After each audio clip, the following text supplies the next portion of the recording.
आज का रात्रि क्लास है 12 मार्च 1968। बच्चों में दिमाग चाहिए।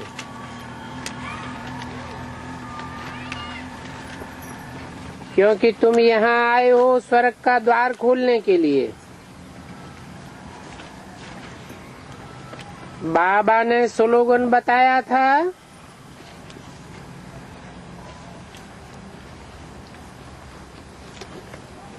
शंकराचार्य उवाच, माताएं नरक का द्वार खोलती हैं।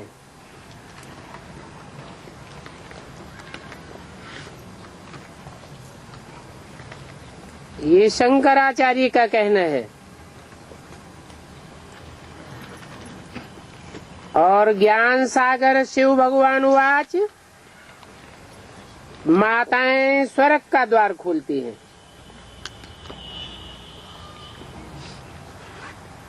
इतना बड़ा कंट्रास्ट कैसे हो गया?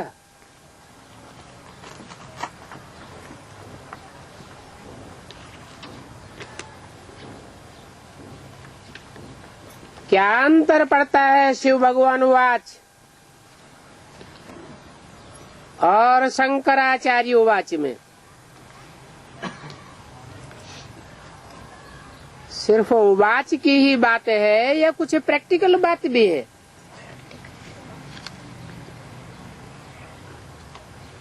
प्रैक्टिकल बात ये है कि जो सदैव स्वस्थिति में स्थित रहने वाला है वो है सदाशिव। और वो सदाशिव जब माताओं कन्याओं के संपर्क संसर्ग में आता है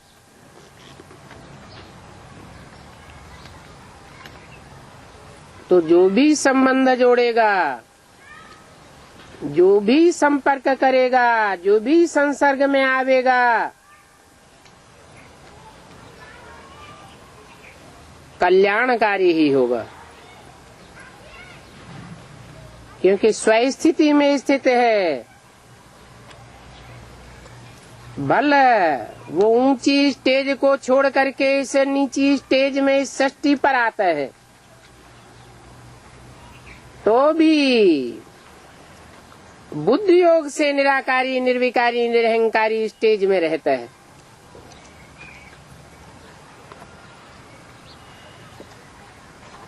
तो कहे उसकी सदैव स्वस्थिति है, सदैव श्रेष्ठ स्थिति है, श्रेष्ठ दृष्टि है, श्रेष्ठ वृत्ति है।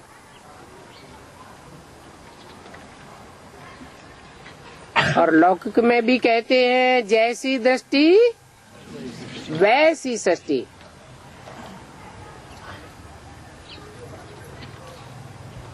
शिव बाप की जैसी दृष्टि है, माताएं भी उनको स्वर्ग का द्वार खोलने वाली नजर आती हैं।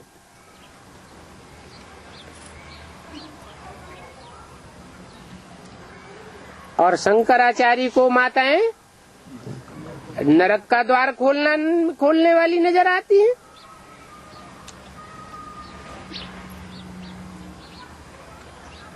कमी शंकराचार्य में है, शिवाचार्य में है या माताओं में है?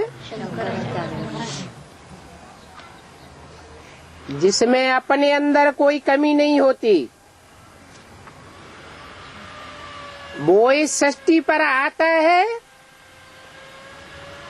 तो जो सृष्टि रचने का निमित्त कन्याओं माताओं को बनाता है उस सृष्टि में भी कोई कमी नहीं होती। टाइम तो जरूर लगता है, फट से हथेली पर आम नहीं जमाया जा सकता।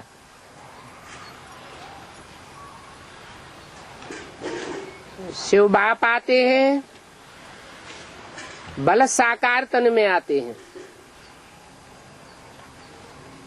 मनुष्य तन में आते हैं। देवता तन में नहीं आते, मनुष्य तन विकारी होता है। और सिर्फ विकारी नहीं, पतित तमो प्रधान कामी कांटे में आते हैं। फिर भी पतित दुनिया पतित तन में आते हुए भी स्वस्थिति के कारण जो भी संसर्ग संपर्क में आते हैं, संबंध में आते हैं, वो निर्विकारी स्टेज का अनुभव करते हैं।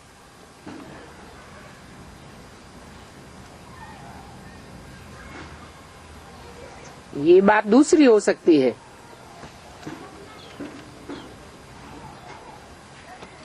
कि कोई अपनी भावना के आधार पर आत्मिक स्थिति में स्थित होने की कम प्रैक्टिस करते हैं और कोई ज्यादा प्रैक्टिस करते हैं।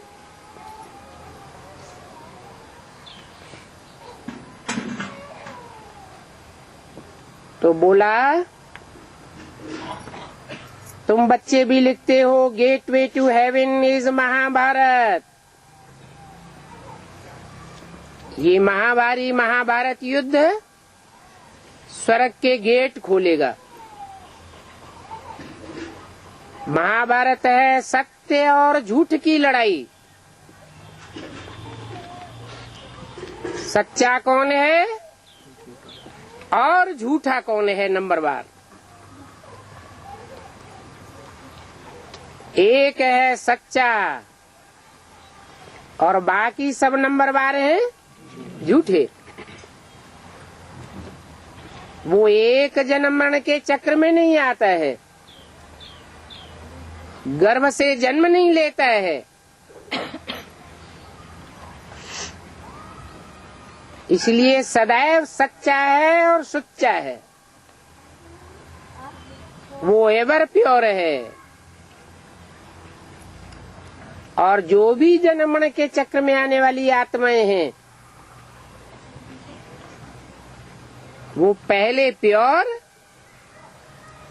और फिर संग के रंग में आते आते अंत में इम्प्योर हो जाती हैं।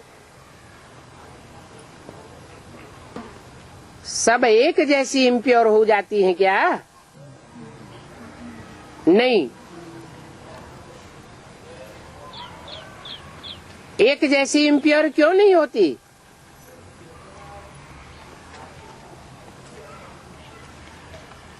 क्योंकि सृष्टि के अंत में जब भगवान बाप शिव आते हैं तो कोई का ज्यादा संबंध जुटता है और कोई का संबंध कम जुटता है। कोई का व्यभिचारी संबंध जुटता है और कोई का नंबर 12 व्यभिचारी संबंध जुटता है।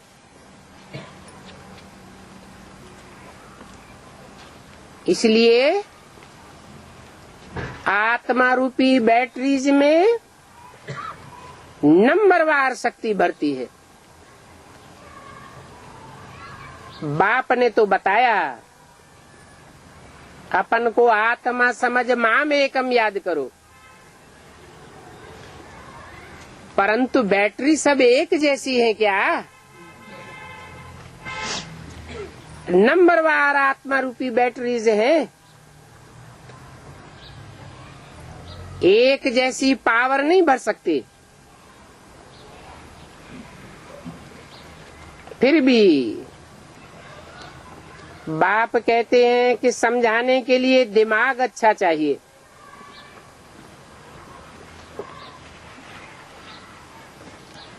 कईयों का दिमाग ही नहीं काम करता।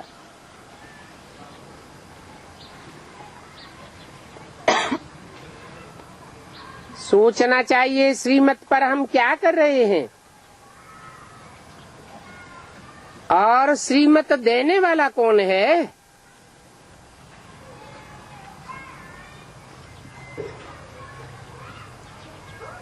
वो गुरु लोग तो जैसे एकदम पोले हैं।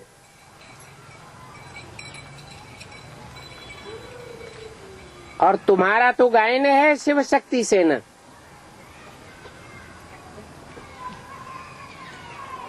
कैसी सेना? शिव की शक्ति जिनमें भरी हुई है। वो शक्ति कैसे आती है?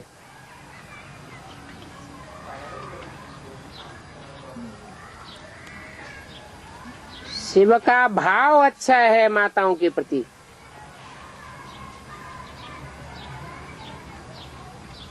क्या भाव है? माताएं स्वर्ग का गेट खोलती हैं और उन गुरु शंकराचार्यों का भाव अच्छा नहीं है।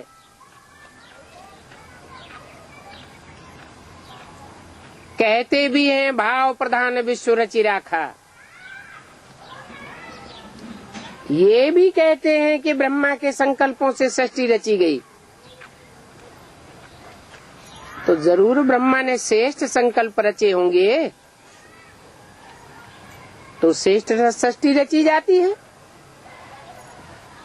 ब्राह्मण भी जब श्रीमत के अनुकूल श्रेष्ठ संकल्प करते हैं तो उनकी जन्म जन्मांतर की श्रेष्ठ सृष्टि रची जाती है। और जब मनमत पर या मनुष्य मत पर प्रभावित होकर के भ्रष्ट संकल्प करते हैं तो दुख की सृष्टि रची जाती है। तो बाप कहते हैं बच्चों में उछल चाहिए।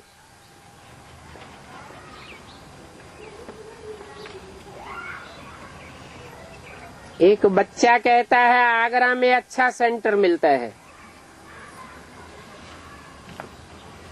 बोला अच्छा जा करके मकान ले लो, सेंटर जाकर खोलो।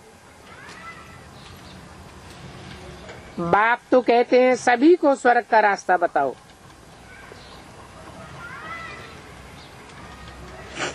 जालंधर में बहुत अच्छा किया था।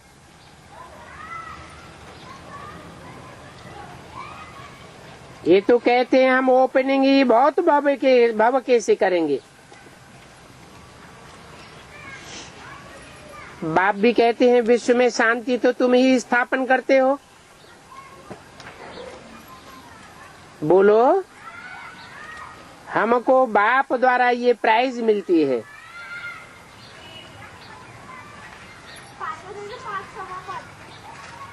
दुनिया में तो पीस प्राइज देते रहते हैं, सम्मेलन करते रहते हैं, परंतु पीस होती कहाँ है? और ही दुनिया में अशांति छाती जाती है।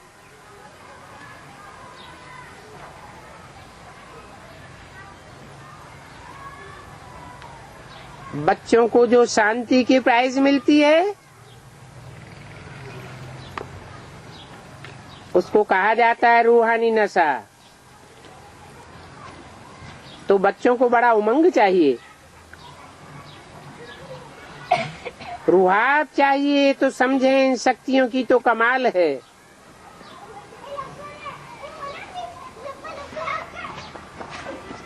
गायन भी है शिव शक्तियों का। दूसरी तरफ दिखाते हैं सूपन खाएं पूतनाएं आदि, बरोबर है ना।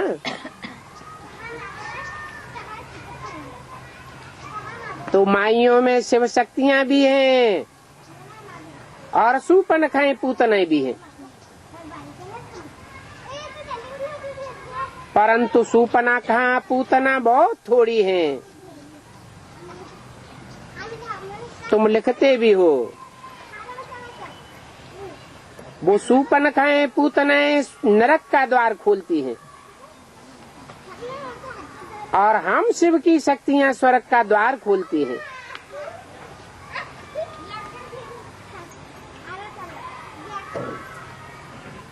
प्रैक्टिकल बात है ना।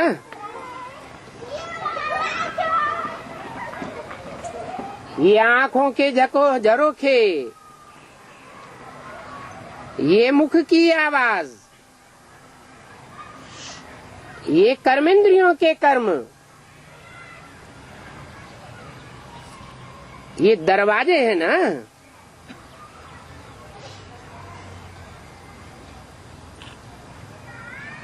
तो सूपन खाए पूतनाए नरक का द्वार खोलती हैं और तुम शक्तियां स्वर्ग के द्वार खोलती हो। लक्ष्मी नारायण के मंदिर में, शिव के मंदिर में आजकल देखो क्या हाल है। हालों में भी आजकल शादियां करते रहते हैं। तुमको कहना चाहिए ये लक्ष्मी नारायण के मंदिर में, शिव के मंदिर में क्या करते हो?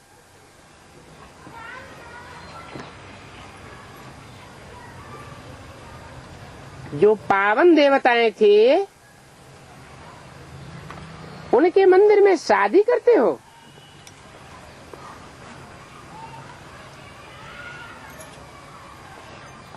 देवताओं की पूजा करते हैं,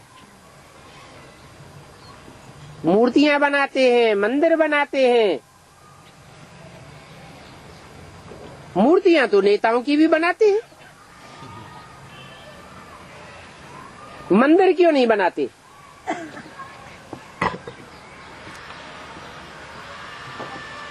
उनकी पूजा क्यों नहीं करते? क्योंकि नेताओं ने पवित्रता का पुरुषार्थ नहीं किया और देवताओं ने पवित्रता का पुरुषार्थ किया। तो बड़ा नशा रहना चाहिए। बाप कहते हैं यह मेरा पाठ कल्प कल्प का है। जो माताओं के द्वारा आकर के स्वर्ग के गेट खुलवाता हूँ। तुम भी कहते हो बाबा हम आपसे कल्प कल्प वर्षा लेता हूँ, तो इतनी हिम्मत भी चाहिए ऐसा पुरुषार्थ करने की। तुम बच्चों में बड़ा नशा रहना चाहिए। तुम्हारी बुद्धि में है कि हम सेवक की शक्तियां हैं। बाबा ने जालंधर का प्रोग्राम अच्छा देखा।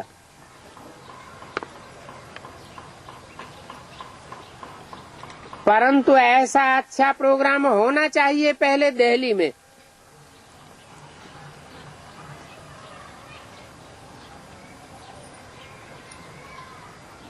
दिल्ली कैपिटल है ना, इसलिए बाबा कहते हैं घेराव डालो। दिल्ली में घेराव डालो, मेहनत करो। कोई सर्विसेबल बच्चा होगा तो बाबा इस सर्विस में लगा देंगे। बाप कहते हैं सब पुरानी दुनिया को भूल जाना है। अगर बाप को ही याद नहीं करेंगे तो नई दुनिया में कैसे जावेंगे? मोचरा खा करके मानी टुकड़ पाना ये कोई अच्छी बात है क्या?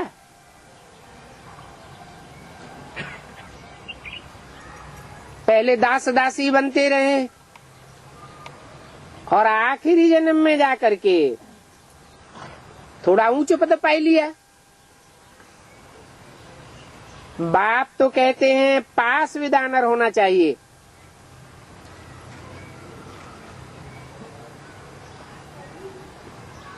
बातचीत करने का दिमाग बहुत अच्छा होना चाहिए। इस ज्ञान यज्ञ में विघ्न भी पड़ते हैं। इतने विघ्न पड़ते हैं कि सारी दुनिया ही यज्ञ में आहुति पड़ जाती है।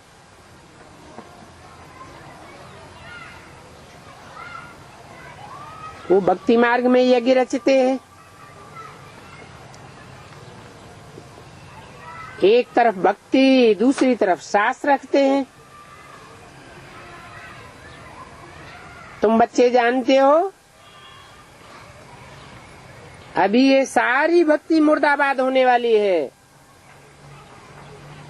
सारी दुनिया ही स्वाहा हो जाएगी। अभी टाइम थोड़ा है,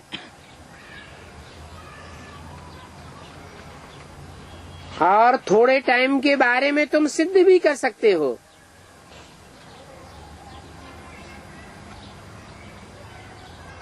कि 70 साल पहले न भगवान इस सृष्टि पर आया था, जो नई दुनिया रची जाए, और न एटमिक एनर्जी का आविष्कार हुआ था। 70 वर्ष के अंदर ही पुरानी दुनिया के ध्वंस की चीजें भी आविष्कृत हुई, और नई दुनिया की स्थापना के लिए भगवान भी आ गया।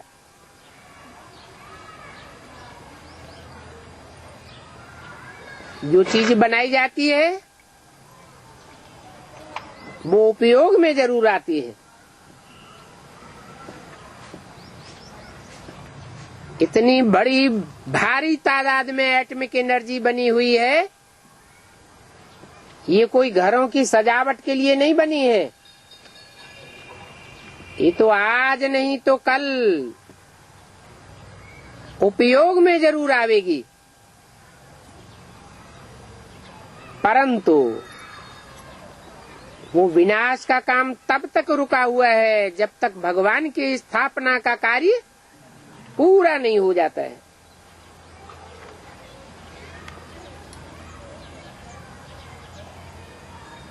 कोई कहे कैसे कहते हो टाइम थोड़ा है, तो बोलो दुनिया के जितने भी धर्म स्थापन हुए और जो भी धर्म पिताएं आए, उन्होंने ज्यादा से ज्यादा 100 वर्ष का टाइम लिया धर्म स्थापना के कार्य में। ऐसे ही ये सनातन धर्म की स्थापना करने वाला भगवान बाप, वो भी 100 वर्ष के अंदर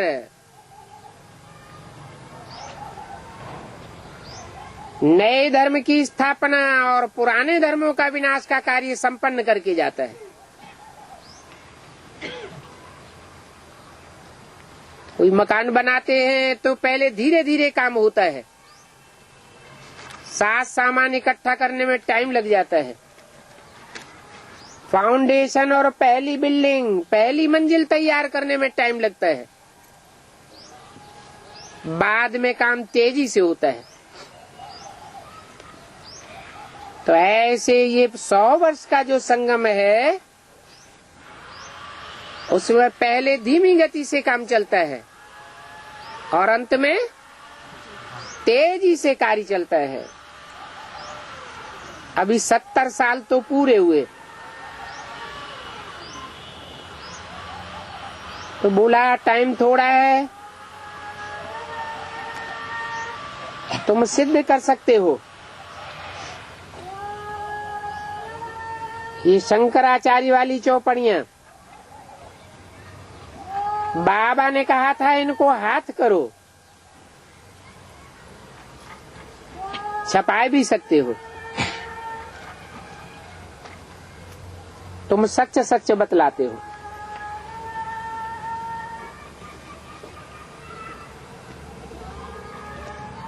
गीत भी गाते हैं, चलो वृंदावन। अब तुम तो जाते हो लक्ष्मी नारायण की राजधानी में और जानते हो कि हम अपने लिए राजधानी स्थापन कर रहे हैं। इस काम के लिए हम कोई से भीख नहीं मांगते। तुम ब्राह्मण अपने ही तन बंधन से अपने लिए राजधानी स्थापन करते हो। वो सन्यासी तो भीख मांगते रहते हैं।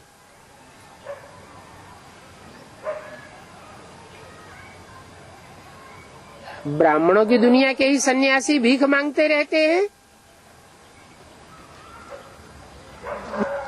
ये एडवांस पार्टी में भी ऐसे होंगे जो भीख मांगने का काम करेंगे, है? अभी भल नहीं हो, लेकिन जो बीज में नहीं होगा वो गुण जड़ों में भी नहीं होगा, और जड़ों में नहीं होगा तो टहनियों में और पत्तों में भी नहीं होगा। इसलिए समझने का बहुत दिमाग चाहिए।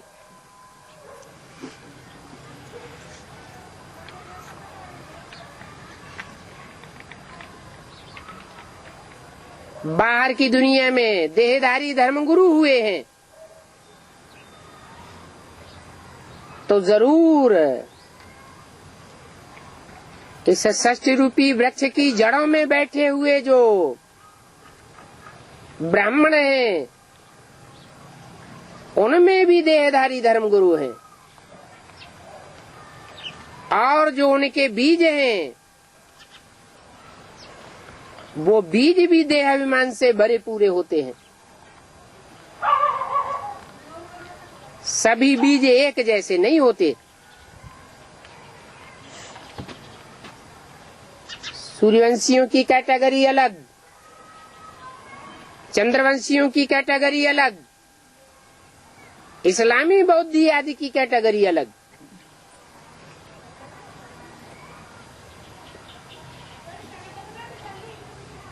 तो ऐसे ऐसे स्लोगन बनाओ। बाबा तो ऐसे स्लोगन देखे तो बहुत खुश हो गए।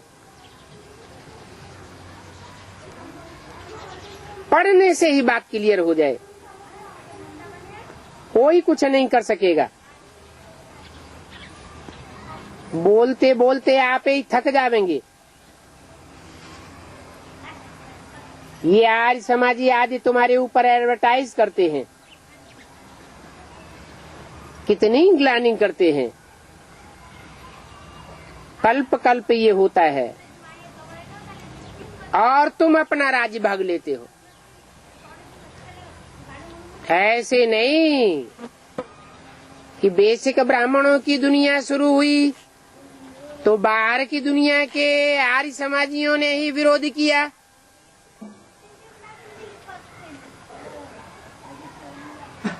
नहीं,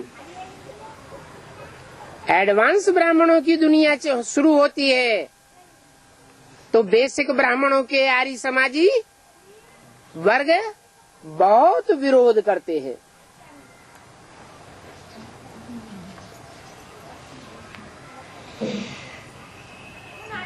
बाप कहते हैं कल्प कल्प ये होता आया है, परंतु तुम अपना राज्यभाग लेकर के ही छोड़ते हो। तुम माने कौन है? तुम माने जो सन्मुख होकर बैठते हैं। पुरुषार्थी जीवन में कभी भगवान बाप ज्ञान सूर्य के विरोधी नहीं बनते। गीता में भी लिखा हुआ है, मनुष्यों ने ही लिखा है कि भगवान बाप ज्ञान सूर्य जब आते हैं तो पहले पहले किसको ज्ञान देते हैं? सूर्य को ज्ञान देते हैं। माना सूर्य और सूर्य के फॉलोअर से ज्ञान सूर्यवंशी बच्चे ही बाप के आदि से अंत तक सन्मुख रहने वाले हैं, बाकी कुछ न कुछ विमुख हो जाते हैं। तो जो कन्वर्ट हो जाते हैं उनके द्वारा विरोध तो जरूर होगा। हम जानते हैं कि देवताएं ही हिंदू बने नंबरवार, और देवताएं ही हिंदू बनने के बाद और धर्मों में कन्वर्ट होते गए।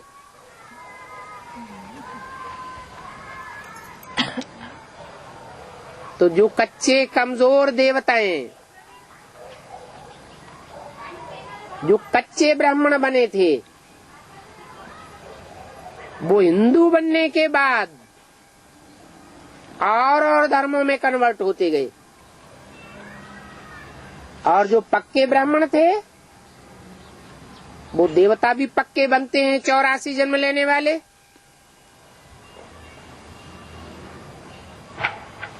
और द्वापर युग से हिंदू बनने के बाद और धर्मों में कन्वर्ट नहीं होते, परंतु उनकी संख्या बहुत थोड़ी है।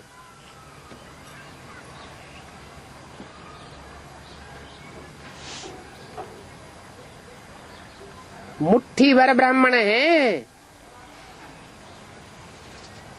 जो आदि से अंत तक श्रीमत पर पक्के रहते हैं, फिर भी माया तो आखिरी नाक कान से पकड़ ही लेती है। माया किसी को छोड़ती नहीं है। माया बाज है। जैसे बाज पक्षी होता है, पक्षियों को पकड़ लेता है, एकदम हप कर जाता है। ये माया भी दिमाग खड़ा रहने नहीं देती। तो बाप कहते हैं अच्छी तरह मेहनत करो, जागो, जागने की प्रैक्टिस करो, जागते ही रहो।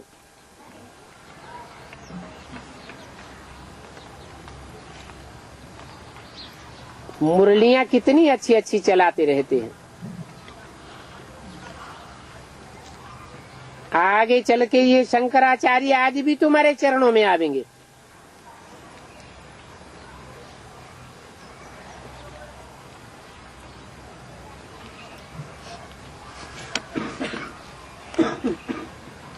पहले बाहर की दुनिया के शंकराचार्य चरणों में आवेंगे, झुकेंगे, या पहले ब्राह्मणों की दुनिया के शंकराचार्य झुकेंगे?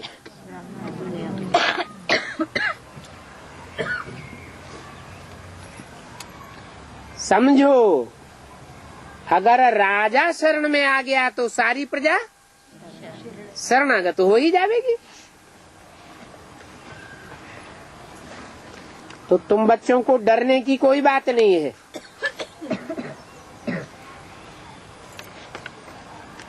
कोई बच्चे समझते हैं हम ब्रह्मा का चित्र न डालें। अरे ब्रह्मा के बगैर ब्राह्मण कैसे बनेंगे?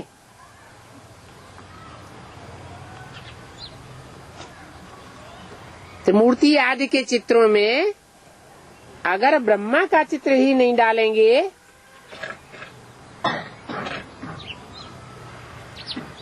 तो ब्राह्मणों की उत्पत्ति कैसे होगी? ब्राह्मण तो ब्रह्मा से ही बनते हैं।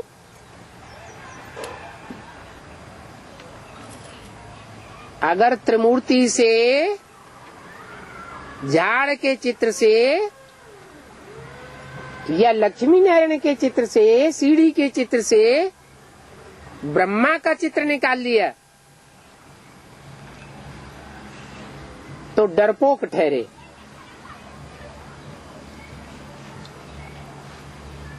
ड्रामा प्लान अनुसार कैसे कैसे अचानक मर जाते हैं।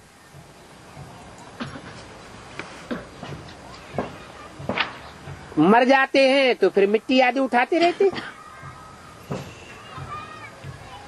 तुम जानते हो ये मनुष्य बंदर मिसल हैं। बंदर कितने विकारी होते हैं। ये दुनिया भी वैश्यालय है ना। वो दुनिया शिवालय थी, ये तो वैश्यालय है ना। इसलिए बाबा ने लिखा था अपन से पूछो कि वैश्यालय के वासी हो या शिवालय के वासी हो, बैठे हो वैश्यालय में और कहते हो हम शिवालय के वासी हैं, लज्जा नहीं आती? तुम बच्चों की है अंदर में गुप्त खुशी। हार्ट फेल नहीं होना चाहिए।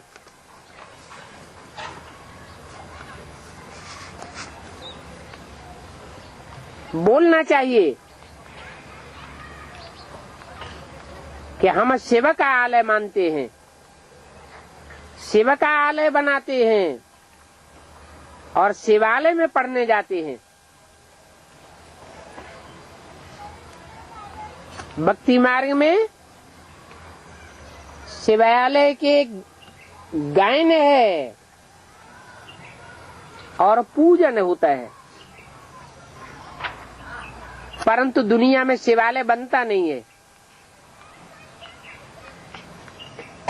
क्योंकि शिवालय का अर्थ नहीं समझते हैं। शिवालय का अर्थ ही है शिव का घर, जिसका घर परिवार होता है, उस घर परिवार में एक ही चलती है तो कहते हैं इसका परिवार है।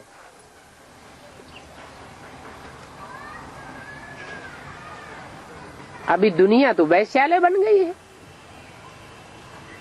एक की मत न मिले दूसरे से। बाप जो दुनिया बनाते हैं उसमें एक की मत चलती है, जिसका ये रिजल्ट होता है कि दुनिया में एक ही धर्म, एक ही राज्य, एक ही भाषा, एक ही कुल और एक मत होता है।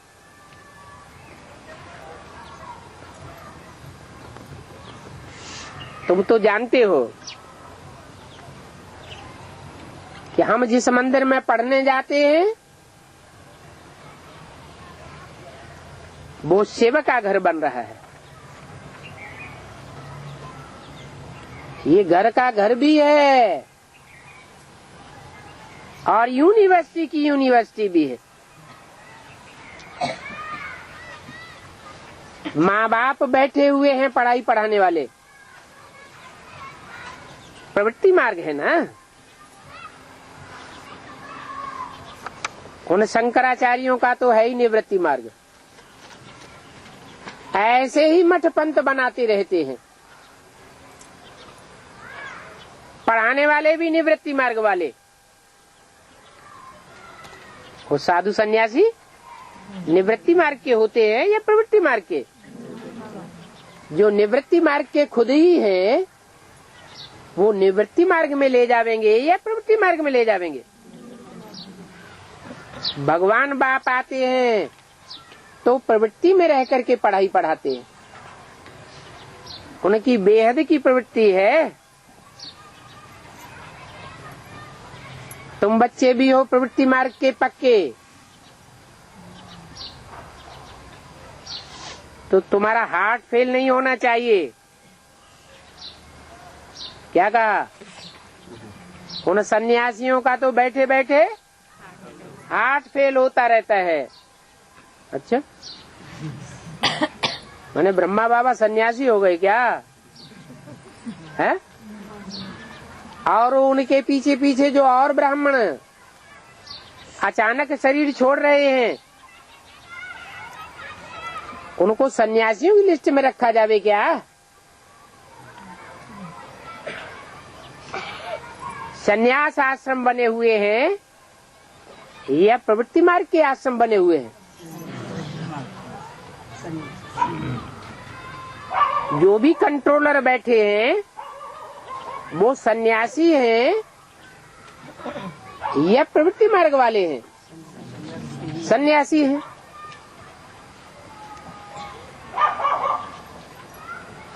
अभी तुम बच्चे इतनी मेहनत करते हो,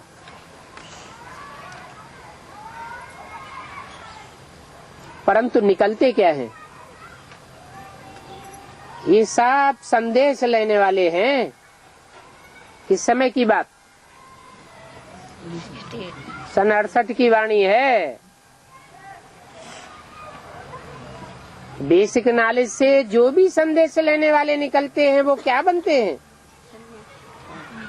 प्रजा बनते हैं। क्यों?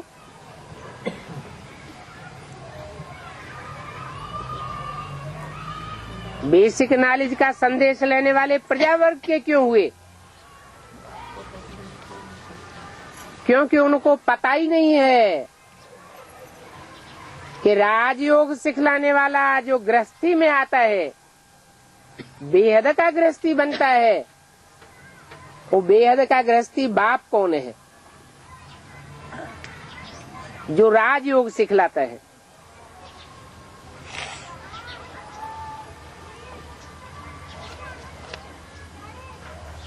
तो समझो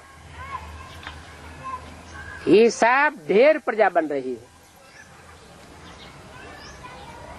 बाप तो बाप भी है, टीचर भी है और सदगुरु भी है। बाप राजयोग सिखलाते हैं तो राजयोग सिखलाकर क्या बनाते हैं? राजा बनाते हैं।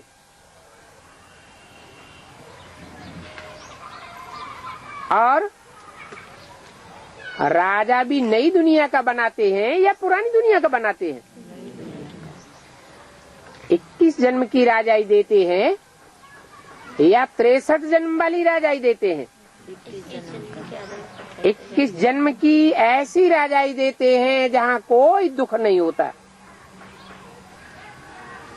अभी तो देखो कितनी दुखी प्रजा है। दुखियों की संख्या ज्यादा है और सुखी लोगों की संख्या बहुत थोड़ी है। गंदी गंदी नालियों के किनारे, नालों के किनारे झोपड़ियों में रहे पड़े हैं।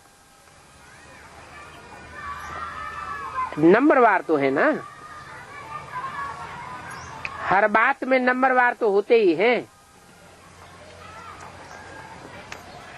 तो अभी तुम बच्चे नशा भर करके जाओ, अभी तुमको यहाँ ज्ञान अमृत की बोतल चढ़ाई जाती है, फिर बाहर निकलते हो तो नशाहीन हो जाते हो। नशा कायम रहना चाहिए ना। अच्छा, मीठे मीठे सिकिल दे रूहानी बच्चों को, रूहानी बाप दादा का याद प्यार गुड नाइट। मीठे मीठे रूहानी बच्चों को रूहानी बाप का नमस्ते।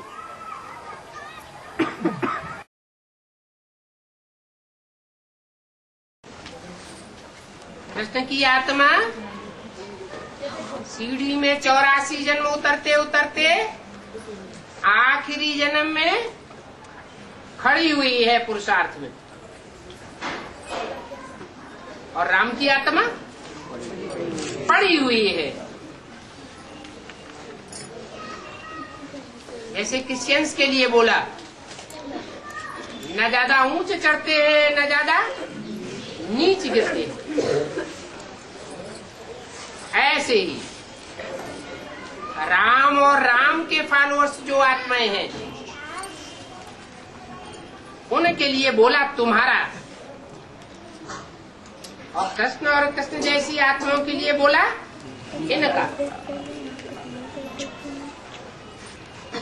इनकी जो धर्म की धारणाएं हैं वो उतना सुख नहीं भोगती जितना तुम भोगते हो। दुख की दुनिया में भी रहते वो जो दुख से परे अनुभव करे, दुख का नाम निशान अनुभव न करे, उसका सुख ज्यादा श्रेष्ठ है, या सुख की दुनिया में रह करके सुख अनुभव करे वो ज्यादा श्रेष्ठ है?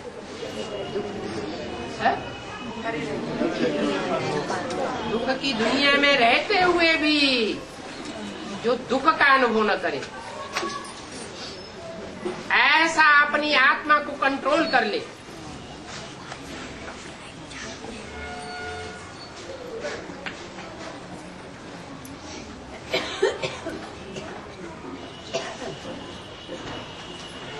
इसको कहा ही जाता है हेवन। क्या जिस दुनिया में तुम जाते हो उसका नाम क्या पड़ता है विन। क्या मतलब हुआ? विन माना जीतना। क्या है? विन किया हुआ है, विकारों को जीता हुआ है।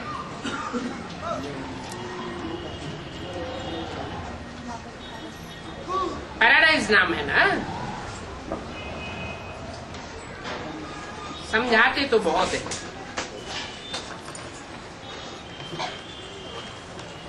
परंतु कोर्टों में कोई है जो समझते हैं।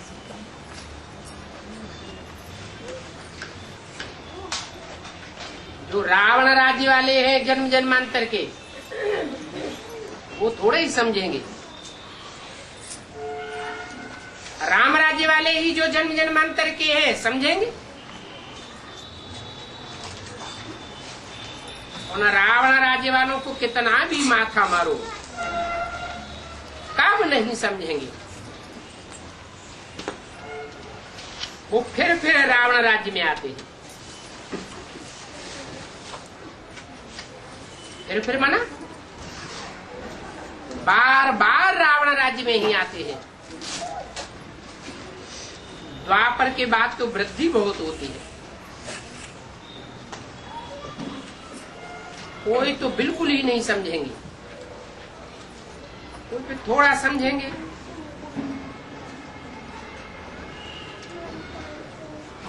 एक दो को शिव बाबा का याद दिलाना, इससे भी बहुत कल्याण होगा।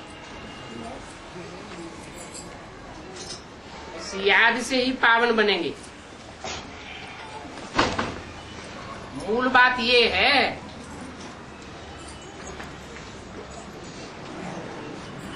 बाप कहते हैं ये बच्चों माम एकम याद करो।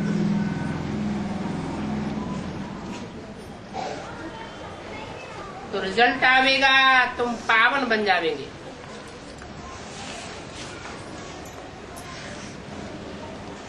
तुम जानते हो कि पतित पावन मैं हूं। तुमने अनेक बार राजाई की,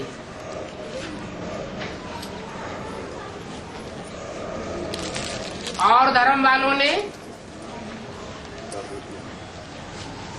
1 2 4 बार राजाई की हो, और तुमने अनेक बार राजाई की है। तुम स्वर्ग के मालिक बने हो। ये सारी बातें तुम्हारी बुद्धि में ठहरती हैं,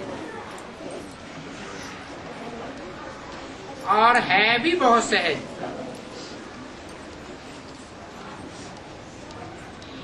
तुम्हारी बुद्धि में ये सारा राज बैठा हुआ है। ऐसे सीढ़ी उतरे, ऐसे सिरताज बने,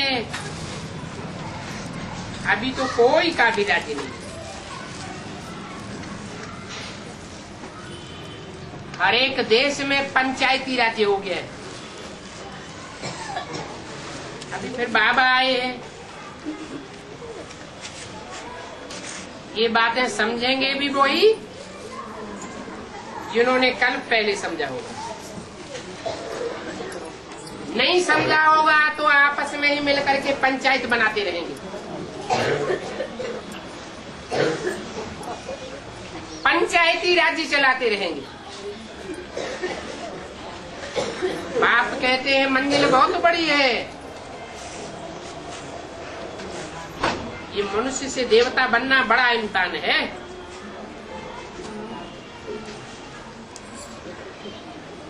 तुम बाप को याद करते हो, माया उसमें विघ्न डालती है।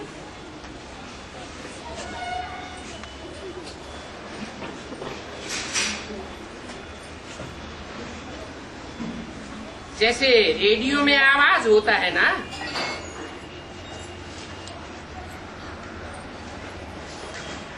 ये माया भी विघ्न जरूर डालेगी।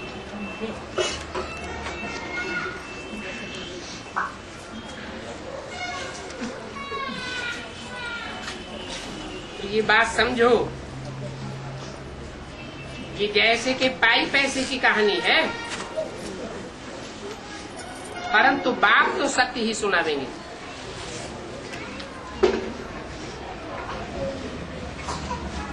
बाहर वाले तुम्हारी हंसी उड़ावेंगे, तुम बाप की बातें सुनावेंगे, वो तुम्हारी हंसी उड़ावेंगे। कहेंगे अच्छा ये बातें तुम्हारे बाबा ने सुनाई हैं।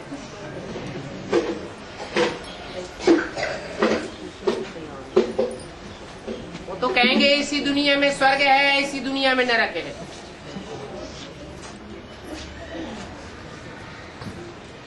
अभी ये तो तुम जानते हो।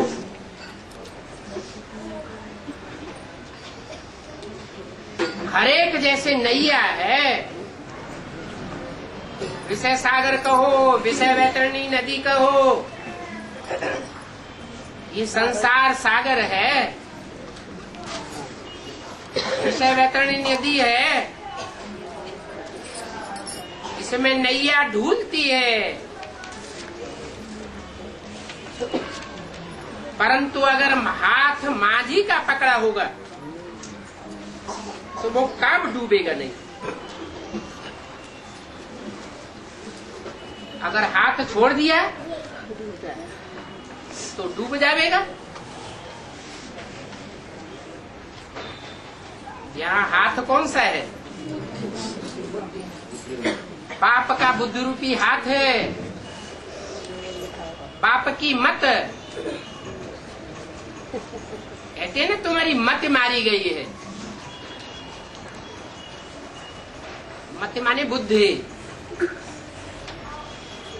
बाप जो अकल हमको देते हैं उसका नाम क्या है? श्रीमत रूपी हाथ और बाप की याद रूपी साथ। हाथ छोड़ेगा तो डूबना पड़ेगा। तुम जानते हो अभी हम इस विषय वैतरणी नदी से पार जा रहे हैं। मृत्यु लोक से अमर लोक में जा रहे हैं। बाप देखते हैं आत्माओं को।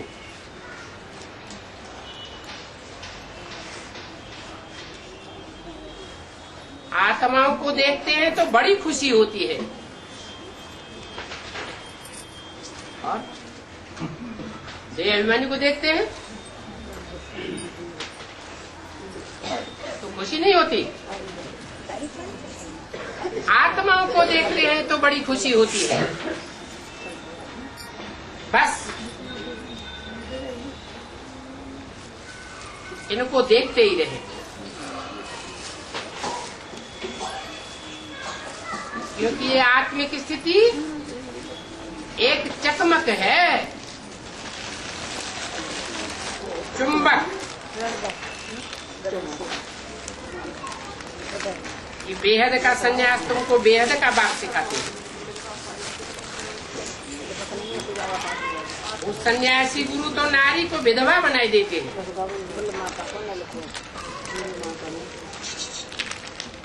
बाप कहते हैं वो सब है भक्ति, परंतु ये ज्ञान तो अलग चीज है। सन्यासी थोड़े ही समझते हैं कि ये शास्त्रादि भक्ति मार्ग है। वो इन शास्त्रों को ही ज्ञान समझते हैं। क्यों है? वो शास्त्रों को ज्ञान इसलिए समझते हैं कि उनको पता ही नहीं है कि ज्ञान एक से आता है, और ये जो शास्त्र है वो अनेक मनुष्य गुरुओं के लिखे हुए हैं। भक्ति अनेकों से आती है।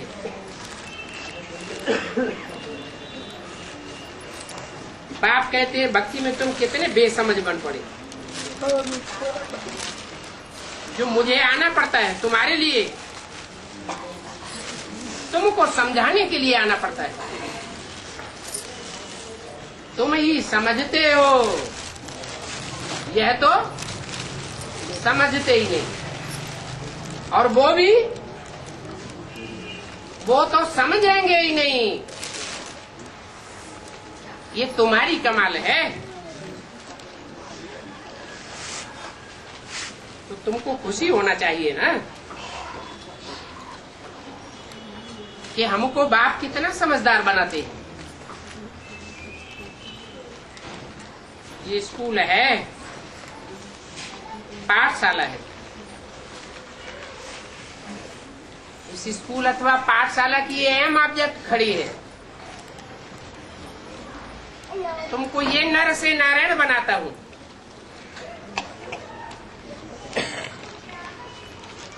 कब किसी ने नहीं सुना होगा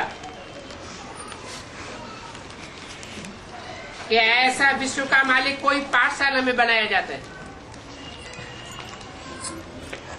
और कोई देहधारी तो बना ही नहीं सकता। ज्ञान का सागर, शांति का सागर एक ही बाप है। कोई मनुष्य का कोई मर्तबा ही नहीं। मर्तबा सभी के अलग अलग है और सभी एक ही एक कैसे हो सकते हैं?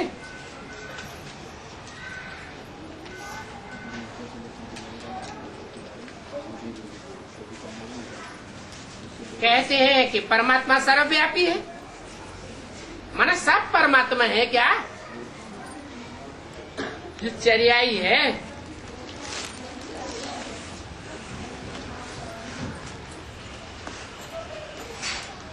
मनुष्य नहीं जानते हैं कि ये संगम युग है। बाप समझाते हैं अभी इस संगम युग में तुम देवता बनने वाले हो।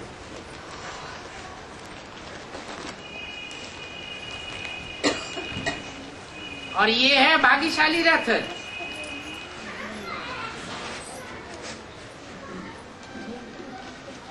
अपना रथ किराए पर देते हैं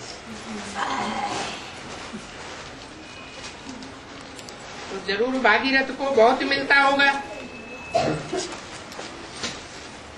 ये बड़ी नदी है।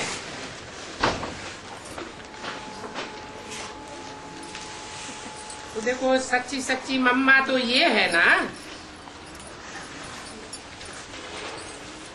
उनको फिर एडाप्ट किया गया।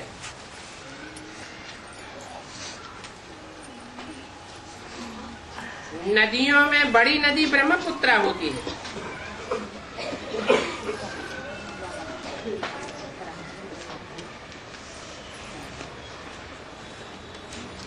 गंगा बड़ी नदी या ब्रह्मपुत्रा? बड़ी नदी होगी तो पानी भी बहुत होगा। छोटी छोटी नदियां बड़ी नदी में जाकर मिलती है। गंगा बड़ी नदी है तो सहायक नदियां गंगा में जाकर मिलती है। यमुना भी गंगा में मिलती है। फिर गंगा जाकर कहाँ मिलती है? सागर में नहीं मिलती डायरेक्ट, पहले ब्रह्मपुत्रा में जाकर मिलती है, फिर ब्रह्मपुत्रा सागर से मिलती है।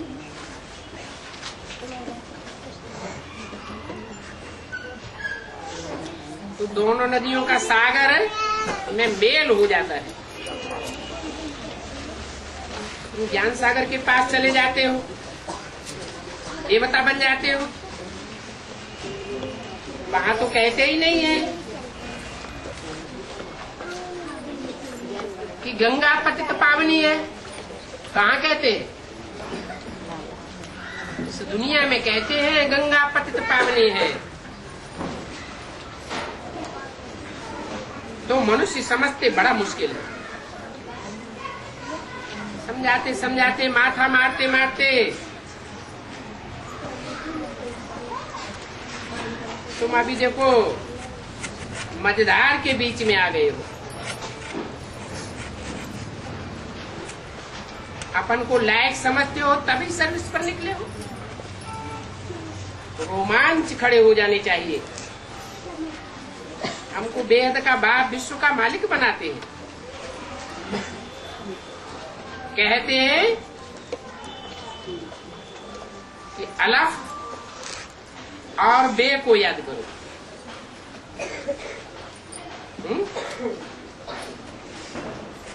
अलफ को याद करें या बे को याद करें? दोनों। दो को याद करने के लिए क्यों बोल दिया? तो कहते हैं मामे को भी याद करो है? अलफ माने क्या? अलफ माने अल्लाह। अल्लाह माने ऊंचे से ऊंचा पाठधारी। जो ऊंचे से ऊंचा पाठधारी हीरो पाठधारी है, वो किसको जन्म देता है? सतयुग के बादशाह को जन्म देता है। तो बे माने बादशाह। दोनों का मेल अभी संगम में एक शरीर में होता है। उनको कहा जाता है बाप दादा। तो एक हुआ या दो हुए? एक ही हुआ। इसलिए कहा एक को याद करो।